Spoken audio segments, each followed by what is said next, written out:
friends, it's Christy. Welcome back to my channel. Today I'm going to be making a card using Mama Elephant's Little Capybara Agenda. So I've stamped those images out on Spectrum Noir Ultra Smooth Premium White cardstock with Lawn Fawn Jet Black ink, and I'm going to be coloring with my Copic markers. So I'm starting with my capybara's fur, and I'm going to use some E50 shades for those. I'm using E50, E51, and E53. So I'm starting with the E53, and I'm going to lay in some shadows down the back of the head and the back of the body. So it will depend on which direction the capybara is facing. And then I'll blend that out with the E51 and use the E50 for a highlight. I'm also leaving some white space around each of their muzzles, which I will come back and color in a contrasting shade later on. But for now, I'm just going to continue with these guys. I wanted them all to look the same, so I'm going to do very simple coloring on these guys. I'm trying to hurry because I know it gets a little bit repetitive when all of the images are the same, and we do have so many of them on this card, but they are each so adorable. And I actually didn't even use all of the capybara images in this stamp set. There were a few extras that I just didn't have room for, and I will use one of them on the inside of the card later on. But yeah, there's definitely lots to choose from in this stamp set. So the one instance where I will not be coloring the capybaras the same is with the babies. I wanted them to be just a little bit lighter, so I'm only going to use the E51 and the E50 for those two. And you may notice that my little baby capybara that is sitting on top of the adult one on this image that I'm coloring right now is missing an eye. I'm not sure if I just didn't stamp it correctly or if there was a flaw in my stamp set, but anyway, it's very easy to redraw that in, so I will be doing that later on. No big deal, because I always go over the eyes of my critters with a black gel pen anyway. I'm so glad that I'm finally able to use this stamp set on a card. I've actually had this one for a little while, and I really love it. I think the images are so sweet, but I just hadn't come up with a good card idea for it yet. But I'm really glad that I was able to come up with one for today so that we can try to squeeze as many of these adorable little guys onto a card as possible. And by the way, I did look up images of capybaras, like different illustrated images, to kind of see how I wanted to go with the coloring. And I saw some that were a little bit darker, some that were a little bit lighter, but I just liked this soft look. I think it just made them look so cute and adorable. So it's not really very hard when the illustrations are already super sweet. So I did want to just add a little bit of dot detail into their fur to create a bit of texture. This is going to be very subtle, especially because these markers will dry back a little bit. I'm just taking that E53 and dotting that down the sides of the adult capybaras, and it'll just add like a little bit of texture to their fur, which gives them a bit more personality.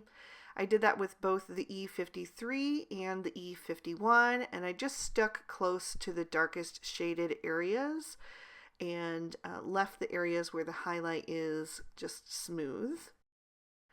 And once I'm done with that, I'm going to move on to the detail of their muzzles and their ears and feet.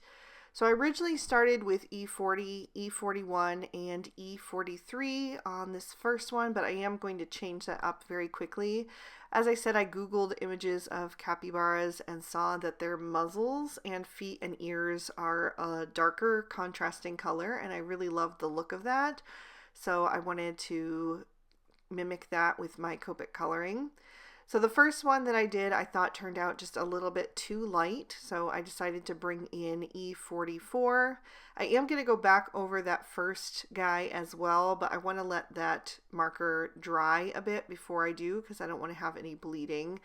So I'm going to use E44, blend out with E43, and then I'll use the E41 as the lightest, so I'm not going to use the E40 any longer.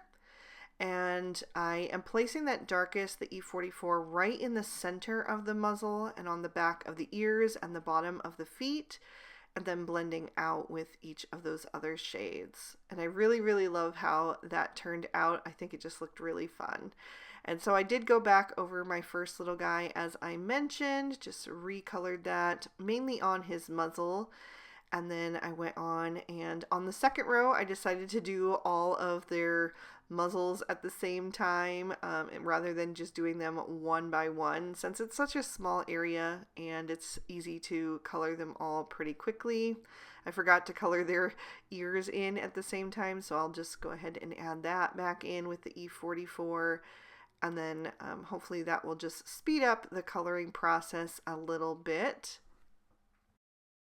So just in case you've never heard of a capybara before, they are native to South America. They're the largest living rodent on the planet, and they're related to the guinea pig, which I think is what makes them so endearing to me, especially because I used to have guinea pigs when my boys were small. And I just think they were such fun and adorable animals. And I do see like the similarities with the capybaras, although they are definitely much, much larger. They can get up to 4 feet long and weigh between 75 and 150 pounds, which is just crazy. I can't imagine coming across one of those in the wild. That would be quite the interesting sight for sure. Luckily, there would be no need to fear because they are herbivores. They only eat plants, and they mainly live in the marshy areas. They are very good swimmers, which makes sense that some of these were illustrated in those little bathtubs. I think my favorite image is the one down at the bottom with the rubber ducky on his head. For the babies, I went again a little bit lighter, using E43 as the darkest for the details, blending out with the E41 and then the E40. I'm going to switch to some pinks now and give each of these guys some rosy cheeks with R11 and R20. I do a little oval shape near the cheek area with that R20. And then I'll go around the edges of that with the R11 to just soften that into the fur color. And again, I'm just doing the same thing for all of these, just real quick and easy. You can leave it off if you prefer, but I think it makes the critters look so cheerful and happy. And then I'm going to bring in R22 to this combo, and I'll use these 3 shades to color in the butterfly on top of the capybara in the top center's nose. I think that's such a sweet little image as well. Next, I'm going to do the 2 wooden tubs, and I'm going to use E55, E57, and E59 for that. So it's the same E's that I used for the capybara's fur, but just much darker, so it will match but still stand out against them. So I'm using that E59 to just outline the different slats that make up this tub, and then blending out with the E57 and then adding the E55 for a highlight. And for the one on the bottom, I put my shading on the left-hand side of each of those slots. And then the one at the top, I'm going to put my shading on the right-hand side. And that is just based on which direction the capybara inside is facing. So I wanted the shading on the tub to match the shading on their bodies. So just very quick and simple, filling in with that E55 to give that wood some detail. And then I'm going to move on to a BG13 to color in the water. There's barely any of it showing, so it's just a quick little coat with that one shade. And then I brought in BG11 to do the bubbles at the base of the bottom tub. Then I'll use Y11, Y13, and Y15 for my 2 little rubber duckies, or I suppose they could be real duckies if you wanted them to be. But Y15 toward the back of the body, blended out with the Y13, and then the Y11 on the face and belly. And then for these little oranges or tangerines, I'm going to use YRO2, YR04 and YR07. And I did stamp out a couple extra of the large one just to kind of have a few more pops of color on the scene, because we have so much brown with those capybaras that I just wanted to have a few extra little pops of something bright to bring a bit more color to the card. So I started with the YR07, blended out with the YR04, and then I'm finishing up with the YR02. Then for the leaves, I'm going to bring in YG05 and YG09, and I'll do one of each of the leaves with the darker shade and one each with the lighter. Actually, one of those leaves might be a stem, but since we have so much brown on the card already, I decided to make them 2 leaves. I think it could be either one. One's just a little bit skinnier than the other on each of those. And then I grabbed a black Sakura Jelly Roll pen. I'm going to get that started off to the side and go over the eyes of my capybaras to make them bright and shiny. I'm only doing the ones that have their eyes open. I will also draw in the second eye for that little baby capybara who was missing. And then once I'm done with that, I will trim all of these images out with their matching dies. For my background, I'm taking a piece of Bristol Smooth Surface cardstock, and then I'm going to use the MFT Vertical Collage cover-up die to almost create like a little stencil. I'm just going to leave it in place so that I can watercolor a simple background. I wanted to do something really quick and easy since the little squares are going to be mostly covered up by the capybaras themselves, but I just wanted to have a little bit of color in that background. So I'm going to start with some Salvage Patina Distress Oxide ink. I've pressed that onto an acrylic block and I added some water to that, picking that up with a paintbrush, and I'm just going to watercolor into each of those little squares to create a sky. And I want it to be a little bit inconsistent with the colors, some areas that are lighter, some areas that are a little bit darker, to make it look more like a cloudy sky. So I'm just going to work my way across all of those smaller ones, and then I'll also do the same treatment to the long space in the center, that long rectangular section. So I'm just going to add that there as well. Now normally I should let this dry in between, but I was in a little bit of a hurry today, so I am going to jump straight into the grass. And for the grass, I'm going to use some Twisted Citron and some Mowed Lawn. So mainly Twisted Citron, but I'm going to add just a little bit of Mowed Lawn to give that grass a little bit of a darker hue. And then I'm going to mix those two together, pick those up with a paintbrush, and paint it in at the bottom. Now because the top was still wet, the green is going to bleed a bit into the blue. And that's fine. It's going to give me some jagged edges that can look like grass, but you can see that in that bottom one, the bottom right, I added way too much water and it bled into the blue and just completely overtook it. So I grabbed a paper towel and I'm going to blot that up and just go back over it. It's really not a big deal. With watercolor, it's very simple to kind of lift some of the color up and go back over it. And like I said, my capybaras are going to take up most of the square anyway, so you're not going to see too much of that kind of mix of the blue and green.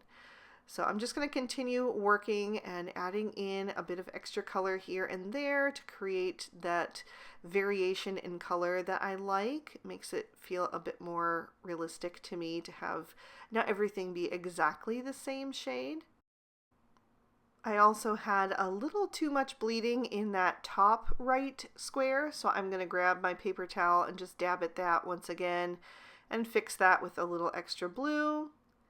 And then once I'm done, I will lift up that die, which will reveal our background, and I'm just going to set this panel aside to dry. Once it has, I'm going to pop that in my MISTI and stamp my sentiment, and I'm using the Mama Elephant Essential Tag Sayings stamp set and stamping that in Lawn Fawn Walnut ink. I'm using the one that says, "Hello, friend," and I am going to stamp that down twice to make sure that I have a nice bold impression. I went with brown just to match with the capybaras a bit better. I'll set this aside to dry and pop my card base in my MISTI. I'm using Lawn Fawn chocolate bar cardstock for my card and continuing to stamp in that walnut ink. So I've chosen another capybara and the sentiment that says, "You're the best." Again, I stamped that down twice, and then I felt like the R-E in the "your" needed to be a little bit darker, so I just inked up those two letters one more time. And now I am ready to go back to that die, the MFT Vertical Collage Cover Up. I'm trimming that out of some Lawn Fawn light brown wood grain cardstock. And then I'm just going to pop out all of those little squares. I'll actually save those in case I come up with a card idea where I might want to create a little floor in this die. So those would be really quick and easy to just cut in half. But I'm only going to use the frame on today's card. So I've lined the back of that with some very thin strips of foam tape, and I'm just going to peel off all of those release papers. I'm using one of my Twiddler's Nook embellishment trays to collect all of those so that I can just very easily take that over to the garbage can and dump that out so I don't have a mess on my desk. And then I'm just going to line this frame up over the background. Make sure that I have everything spaced how I want it in those little windows. And then I will pop this frame down into place. Then I will flip that over and add a bit of liquid glue to the back, and I'm going to glue this to the front of my card. It is an A2 standard size card, so 4 1/4 wide by 5 1/2 tall. And it's going to leave a little bit of an edge of that chocolate bar cardstock showing, so we get another layer of brown, which I thought looked nice. So once I'm done with that, I will bring in my images, and I have added foam tape to the back of all of them. So I'm just going to start peeling off those release papers and popping them down and trying to spread the colors around and make sure that the capybaras are facing in different directions. And just, you know, if I have like the ones with the little oranges or tangerines, that they're not all right next to each other, that just kind of like staggered or diagonal or something like that. Just to really create a lot of interest for your eye. So for this top little one with the wooden tub, I wanted to put one of those little oranges next to him. So I just shifted him slightly to the right to make room for that. And then again, I'm just kind of popping them here and there wherever I think that they're gonna look cute. I put the one with the butterfly in the center so that you would really notice him right off the bat, because I just love him. I think he's so sweet.